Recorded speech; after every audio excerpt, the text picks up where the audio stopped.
Nathalie Erthaud, porte-parole de Lutte ouvrière, est notre invitée. Bonjour madame, Bonjour. Merci d'être avec nous parce que vous étiez en meeting hier soir à Rennes jusqu'à tard, jusqu'à minuit à peu près. Vous êtes rentrée en région parisienne, vous êtes candidate en Ile-de-France. On va parler des régionales, mais juste un commentaire. Sondage Odoxa de ce matin.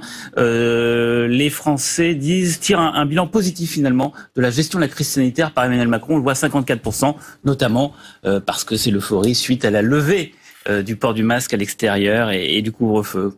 Bon, moi, je vais pas regretter le masque en extérieur ou le couvre-feu, mais là, moi, je ne pourrais pas oublier la gestion catastrophique de cette pandémie. Voilà, je pourrais pas oublier cette gestion capitaliste des hôpitaux qui nous a quand même mené vraiment là dans le mur. Et j'oublierai pas les 110 000 morts, j'oublierai pas ces déprogrammations dans les hôpitaux qu'on a sans doute pas fini de payer.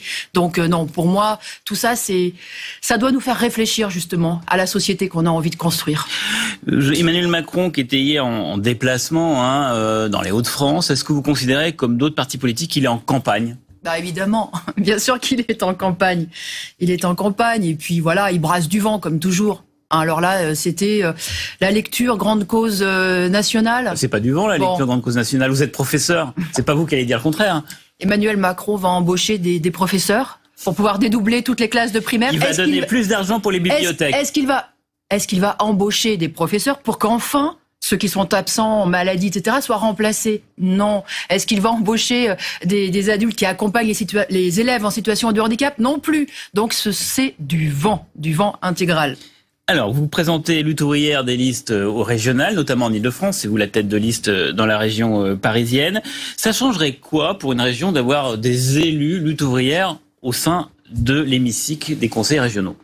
Il y aurait effectivement des élus qui prendraient systématiquement position en faveur de ce qui va dans le sens des travailleurs, des classes populaires, qui serviraient leurs intérêts, leurs besoins, et puis qui s'opposeraient systématiquement à tous les cadeaux qui sont faits au grand patronat. Parce que la région, elle fait partie effectivement de ceux qui distribuent des millions, des dizaines de millions aux grandes entreprises, uniquement pour le profit de quelques actionnaires. Aux grandes entreprises, aux entreprises moyennes, aux petites entreprises, les régions distribuent de l'argent à tous les types d'entreprises. Est-ce que vous conditionneriez les subventions données par la région à des pratiques sociales ? Non, moi je ne donnerai pas d'argent au grand patronat. Voilà, je ne confierai pas cet argent. Vous vous rendez compte quand même ? Qu'est-ce que vous appelez grand patronat ? Est-ce qu'une PME de 100 salariés, c'est le grand patronat ? Est-ce qu'une TPE de 10 salariés, qui sont également soutenus par la région, c'est du grand patronat? Alors vous savez, beaucoup de PME sont des filiales des grands groupes, travaillent uniquement pour les grands groupes. C'était des fois des services qui étaient intégrés à des multinationales, qui ont été externalisés et qui sont en fait un maillon dans ces grands groupes et qui permet effectivement d'accumuler toujours les profits à un seul pôle, au sommet. Donc non, on ne confie pas cet argent. Et moi, je suis scandalisée de voir que ce plan de relance de 100 milliards va atterrir encore une fois dans les caisses de ce grand patronat. Parce que 100 milliards, c'est quand même 2,8 millions d'emplois. 2,8 millions d'emplois payés pendant un an, 1800 euros, cotisations comprises. Vous vous rendez compte ce qu'on pourrait faire avec 2,8 millions d'emplois? Mais on pourrait créer des emplois dans les hôpitaux, dans les EHPAD, là où on a vu qu'il manquait de bras. Il faut aussi emploi dans l'économie privée et dans les sociétés aussi, pour produire. Exactement.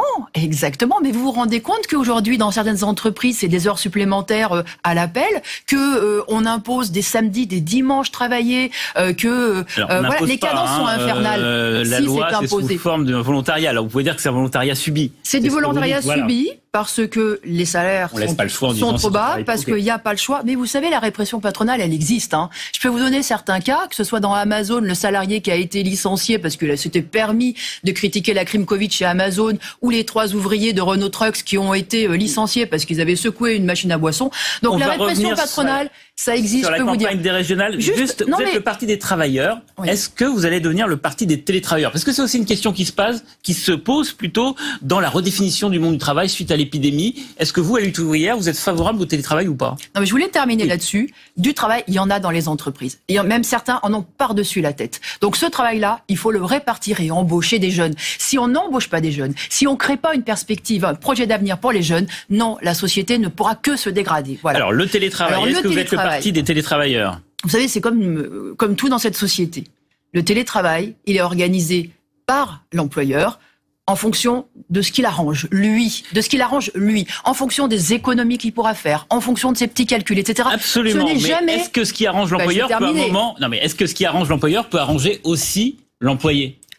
Le hasard peut que ça tombe bien. Voilà, ok. Mais moi, je suis pour que la société, elle soit organisée en fonction des besoins et des intérêts de ceux qui la font tourner, c'est-à-dire en fonction des besoins et des intérêts, justement, des travailleuses et des travailleurs. Parce que moi, je me souviens quand même bien de ce qui s'est passé pendant cette pandémie, où toute la société, elle a tenu grâce aux ouvriers de l'agroalimentaire, grâce bien sûr aux salariés des hôpitaux, aux auxiliaires de vie, grâce aux caissières, grâce aux conducteurs de bus, grâce aux éboueurs. Et il se passe quoi aujourd'hui ? Il se passe quoi? Eh ben, ils continuent d'être sous-payés, d'être surexploités et d'être méprisés. Alors ça, il faut le changer. Moi, je pense, et d'ailleurs, on l'a vu, si c'était eux qui avaient voix au chapitre, qui décidaient, qui dirigeaient, mais la société, je vous le dis, elle tournerait 1000 fois mieux. Alors, justement, vous parlez des chauffeurs de bus et les transports, c'est vraiment une compétence de la région, notamment en Ile-de-France.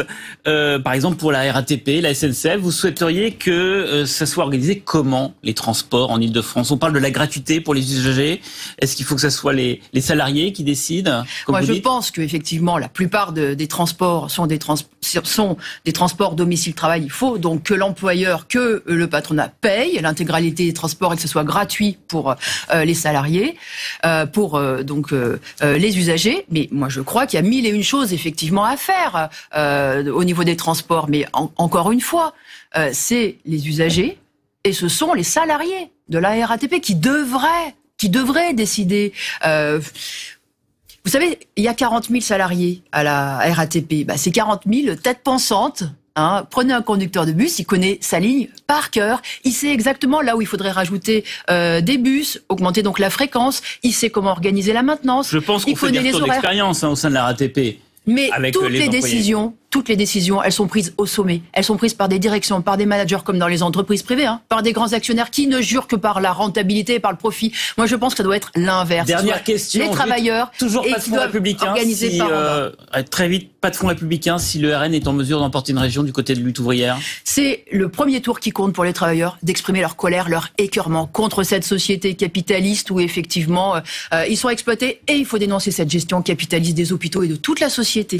Ok. Donc je les appelle c'est la fin de cette à faire interview. entendre les travailleurs. Merci beaucoup Nathalie Arthaud.